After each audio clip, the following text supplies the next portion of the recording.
जय श्री कृष्ण, जय माता जी की। बंधुओं, आपका फिर एक बार योग माया बडेर चैनल पर, हमारे इस चैनल पर स्वागत है। मैं पंडित नवीन शर्मा योग माया मंदिर बड़वानी से आपका स्वागत करता हूं। अब आज मैं आपको गरुड़ पुराण का 7वां अध्याय, जी हाँ 7वां अध्याय का आपको मैं श्रवण करवाऊंगा। तो इस प्रकार से जरा प्रेम से एक बार बोल दीजिए, जय श्री कृष्ण। बंधुओं, कमेंट बॉक्स में एक बार जय श्री कृष्ण लिख दीजिए ताकि मुझे मालूम पड़े कि आप भी हमारी कथा का श्रवण कर रहे हो।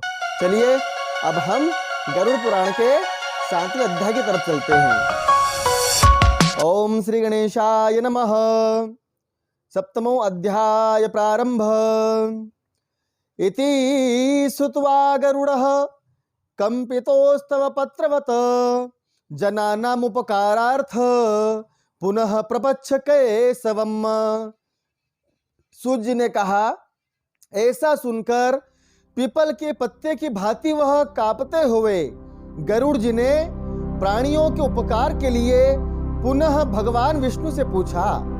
गरुड़ जी ने कहा कि हे स्वामी, किस उपाय से मनुष्य प्रमादवश अथवा जानकर पाप कर्मों को करने पर भी यम यातना को प्राप्त न हो, उसे आप बताइए। संसार रूपी सागर में डूबे हुए 3 चित्त वाले, पाप से नष्ट बुद्धि वाले तथा विषयों के कारण दूषी आत्मा वाले मनुष्य के उद्धार के लिए हे माधव, पुराणों में सुनिश्चित किए गए उपायों को बताइए जिससे मनुष्य सद्गति को प्राप्त हो सके। श्री भगवान जी ने कहा कि हे गरुड़, मनुष्यों के हित की कामना से तुमने अच्छी बात पूछी है। सावधान होकर सुनो, मैं तुम्हें सब कुछ बताता हूँ। हे गरुड़, मैंने इसके पहले पुत्र रहित और पापी मनुष्यों की याचनाओं का वर्णन किया गया है। पुत्रवान और धार्मिक मनुष्यों की पूर्वोक्त दुर्गति कभी नहीं होती है यदि अपने पूर्वजित कर्मों के कारण पुत्र उत्पत्ति से विघ्न हो तो किसी उपाय से पुत्र की उत्पत्ति संपन्न करें। देखिए, इसके अंदर अब गरुड़ जी जो है भगवान से पूछ रहे हैं कि यदि जीते जी और जानबूझकर अगर मालूम पड़ जाए कि पाप हो गया है तो उसका अंत कैसे, है ना, उसका उस पाप का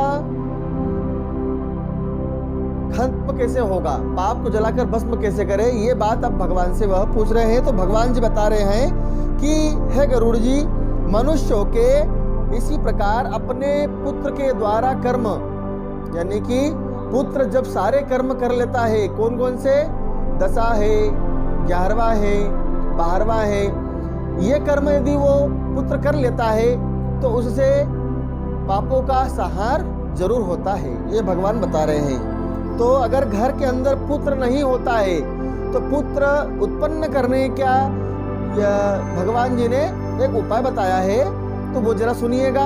तो भगवान कह रहे हैं कि हे गरुड़ जी, हरिवंश पुराण नामक जो पुराण ग्रंथ आता है ना, हरिवंश भगवान का जो पुराण आता है ना, उसका श्रवण मनुष्य ने करना चाहिए, माताओं को करना चाहिए, ताकि उससे उत्तम पुत्र की प्राप्ति हो सके।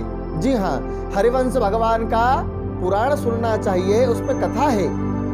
जी हाँ, और सतचंडी का उपाय करें। सतचंडी मेरे वीडियोस के अंदर आप देखेंगे, सतचंडी का उसके अंदर मैंने पाठ बताया है, उसको श्रवण करना चाहिए, उससे भी पुत्र प्राप्त होता है। जी हाँ, और भगवान शिव जी की आराधना करना चाहिए। तो ऐसा ये 3 उपाय बताए भगवान जी ने, ठीक है। भगवान कहते हैं कि हे गरुड़ जी, धर्मात्मा पुत्र संपूर्ण कुल को तार देता है, पुत्र के द्वारा व्यक्ति लोगों को जीत लेता है, ऐसी सनातनी श्रुति है। इस प्रकार वेदों ने भी पुत्र के सहायक महात्म को बताया है। इसलिए पुत्र का मुख देखकर मनुष्य पितृ ऋण से मुक्त हो जाता है और पौत्र स्पर्श करके मनुष्य तीनों देव, ऋषि, पितृ और देवता ऋणों से मुक्त हो जाता है। इस प्रकार पुत्र, पौत्र और प्रपौत्र से यह यमलोक का अतिक्रमण करके स्वर्ग आदि को प्राप्त कर लेता है। ब्रह्मा आदि विवाह की विधि से ब्याही गई पत्नी से उत्पन्न औरस पुत्र वह स्वर्ग में बेकुंड की ओर ले जाता है, परंतु रखेल स्त्री से जन्म पैदा हुए व्यक्ति को वह नरक के अंदर ले जाता है। जी हाँ, इसलिए वेदोक्त शास्त्रोक्त के द्वारा अपने ही समाज की कन्या से विवाहित करना चाहिए, यही श्रेष्ठ है। दूसरे से श्रेष्ठ हीन नहीं होता है। हीन जाति की स्त्री के बच्चे हमें नरक में ले जा सकते हैं, इसलिए ऐसा ना करें। हे गरुड़, स्वर्ण पुरुषों से स्वर्ण स्त्रियों में जो पुत्र उत्पन्न होते हैं और उसे औरस पुत्र कहे जाते हैं, वे ही श्राद्ध प्रदान करके पितरों को स्वर्ग प्राप्त कराने के कारण दिए गए श्राद्ध में स्वर्ग को ले जाते हैं। भगवान कहते हैं कि हे गरुड़, पूर्व काल में त्रेता युग महोदय नाम के रमणीय नगर में एक महाबलशाली और धर्मपरायण बब्रुवाहन नाम का राजा रहता था। वह यज्ञ अनुष्ठान आदि ब्राह्मण पूजन सब में पारंगत था, सब में भाव संपन्न था। शास्त्र धर्मपरायण वह राजा बब्रुवाहन औरस पुत्र की भांति धर्म पूर्वक अपनी प्रजा का पालन करता था और दंड देने योग्य अपराधियों को दंड देता था। वह महाबाहु किसी समय सेना के साथ मृगया वृक्षों के युक्त एक घनघोर वन में प्रविष्ट कर जाता है और वहां पर वह राजा एक मृग को देखता है। मृग के पीछे वह अपने धनुष बाण को लेकर वह अपने उस मृग के पीछे पीछे वह जंगल के भीतर चला गया।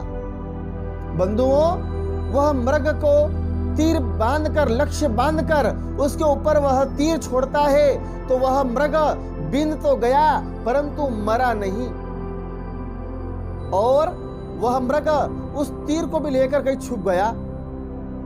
अब मृग के रुधिर के छींटे को वह देखते देखते देखते वह राजा पीछे पीछे उस घने जंगल में चला गया जहां पर वह मृग चला गया था। अब क्या होता है कि वह रास्ता भूल गया। तब क्या देख रहा था कि वहां पर एक बहुत अच्छा शीतल जल वाला तालाब है। उस तालाब के वहां पर वह बैठकर और प्यास बुझाकर वह एक झाड़ के नीचे, वृक्ष के नीचे आकर अपनी आलस आ गई, थक गया था, थोड़ा नींद वगैरह लेने, आराम करने के लिए वह ठहर गया। तो बंधुओं, फिर क्या हुआ कि थोड़ी देर पर क्या होता है, रुकने पर वहां पर तालाब के किनारे से एक बहुत विशाल राक्षस आ रहा था, जिसे देखकर वह राजा डर गया। राजा को क्या लगता है कि कहीं ये राक्षस मेरे को खा नहीं जाए, है ना। वह राजा डर गया। तो वह प्रेत, वह राक्षस, वह भूत जिससे राजा डर रहा था, जिसके कारण वह पसीना पसीना हो गया। अब वह प्रेत आता है पास में और उस राजा से कहता है कि राजा, मैं आपको नहीं खाऊंगा। राजा कहता है, हे प्रेत, मैंने तेरा क्या बिगाड़ा है, तू मुझे मत खाना, क्योंकि मेरा तो परिवार भी है और मैं भी मरना नहीं चाहता हूं। तब वह प्रेत कहता है कि राजन, मैं आपको नहीं मारूंगा, मैं आपको नहीं खाऊंगा, मेरी बात सुने। मैंने सुना है ऐसा। प्रेत क्या कहता है कि मैंने ऐसा सुना है कि मनुष्य के पाप कट जाते हैं, मनुष्य बेखुंड हो जाता है, मनुष्य का उद्धार हो जाता है। कब? जब किसी वह धर्म परायण व्यक्ति को देख लेता है, जब वह कोई आज्ञाकारी और क्षत्रिय परायण राजा को देख लेता है, जब कोई विद्वान ब्राह्मण पुरुष को देख लेता है ना, तो उसके बेखुंड जाने के ज्यादा चांसेस बन जाते हैं। तो महाराज अब ये बात उसको बता रहा था वो प्रेत उस राजा को।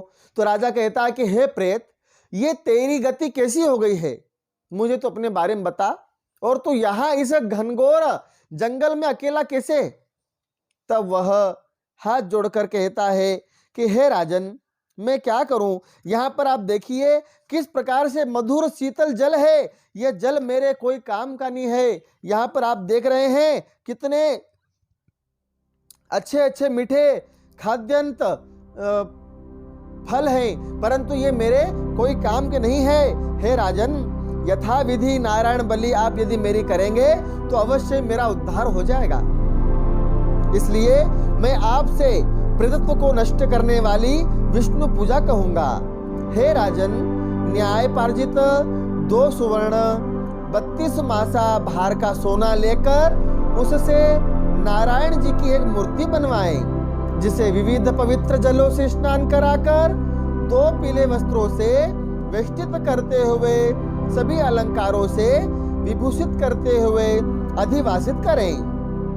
उस प्रतिमा के पूर्व भाग में श्रीधर, दक्षिण में मधुसूदन, पश्चिम में वामन और उत्तर में गदाधर, मध्य में पितामह ब्रह्मा तथा महादेव शिव की स्थापना करते हुए गंध पुष्प आदि से उनका अलग अलग प्रकार से विविध फल आदि से पुष्पों से कुमकुम चंदन हल्दी सिंदूर अबीर गुलाल चावल से पूजन पाठ करें और हाथ जोड़कर हवन आदि भी करें। देवताओं को तृप्त करके घी दही तथा दूध से विश्व देवों का तर्पण करें। तदंतर समाहित चित्त वाला यजमान स्नान करते हुए नारायण के आगे विनीत आत्मा होकर विधि पूर्वक मन में संकल्पित और देह क्रिया का आरंभ करें। इसके बाद क्रोध और लोभ से रहित होकर शास्त्र विधि से सभी श्राद्धों को करें और वृषो स्वर्ग अवश्य करें।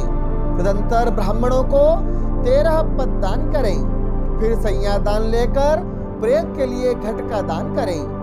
राजा ने कहा कि हे प्रेत, किस विधान से प्रेत घट का निर्माण करना चाहिए और किस विधान से उसका दान करना चाहिए। सभी प्राणियों के ऊपर अनुकंपा करके हेतु से प्रेतों को मुक्ति दिलाने वाले प्रेत घट दान के विषय में बताइए।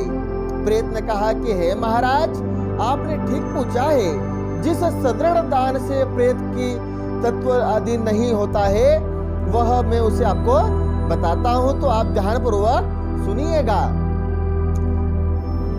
प्रेत घट का दान सभी प्रकार के अमंगलों को विनाश करने वाला, सभी लोकों में दुर्लभ और दुर्गति को नष्ट करने वाला है।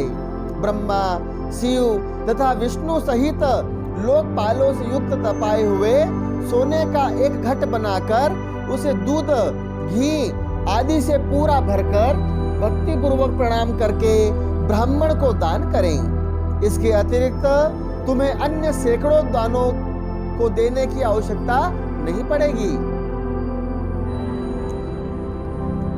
भगवान कह रहे हैं, हे गरुड़ जी, इसी प्रकार घट के मध्य में ब्रह्मा विष्णु कल्याण करने वाले अविनाशी शंकर की स्थापना करें एवं घट के कंठ में पूर्व आदि दिशाओं में क्रमशः लोकपालों का आवाहन करके उनकी धूप पुष्प चंदन आदि से विधिवत पूजा करके दूध और घी के साथ उस हिरण्यमय घट का ब्राह्मण को दान करना चाहिए।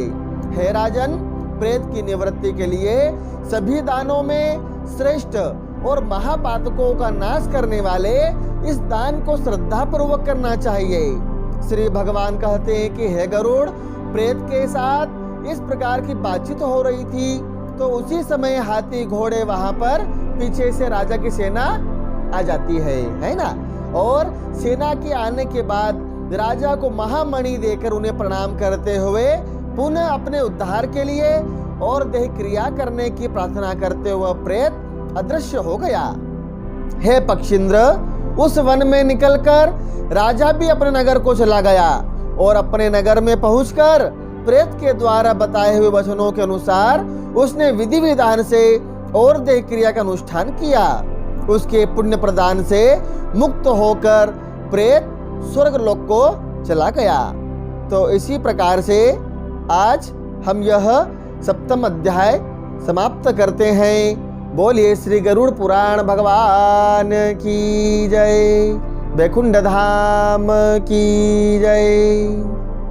बंधुओं, यदि आप हमारी इस कथा के अंदर नए हो तो कृपया इस वीडियो को एक लाइक जरूर कर देवें और सब्सक्राइब कर देवें और बेल आइकन ऑल कर देवें, ताकि हमारी सारी अच्छी अच्छी और धार्मिक वीडियोस आपके समक्ष आती रहेगी और यही हमारी गुरु दक्षिणा होगी।